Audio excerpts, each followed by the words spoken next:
America అధ్యక్షుడు Donald Trump భారత్పై సుంకాల మోత మోగించాడు. భారత్పై 25% సుంకాలే కాదు, అదనంగా పెనాల్టీ కూడా విధించినట్టు డొనాల్డ్ ట్రంప్ ప్రకటించాడు. అమెరికా అధ్యక్షుడు డొనాల్డ్ ట్రంప్ భారత్పై టారిఫ్ బాంబ్ పేల్చారు.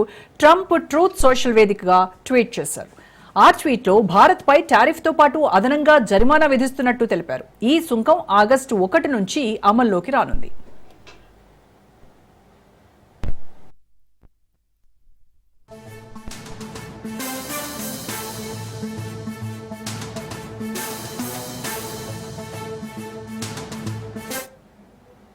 భారత్ మాకు మిత్రుడే అయినప్పటికీ అత్యధిక దిగుమతి టారిఫ్లు, కఠినమైన ట్రేడ్ బ్యారియర్లు ఉన్నాయని విమర్శించారు.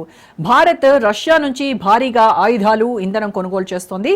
యుక్రెయిన్పై రష్యా యుద్ధం కొనసాగుతున్నటువంటి నేపథ్యంలో భారత్ నిర్ణయం హేయమైన చర్య అనే అభిప్రాయం వ్యక్తం చేశారు.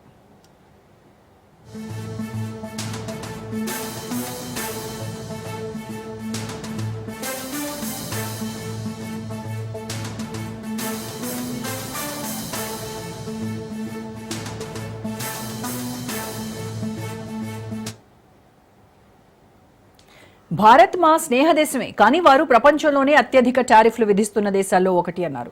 రష్యా నుంచి ఆయుధాలు, ఇంధనం కొనుగోలు చేస్తున్నందుకు గాను 25% టారిఫ్తో పాటు పెనాల్టీ కూడా చెల్లించాల్సిందేనని ట్రూత్ సోషల్ వేదికగా చేసిన ట్వీట్లో పేర్కొన్నారు.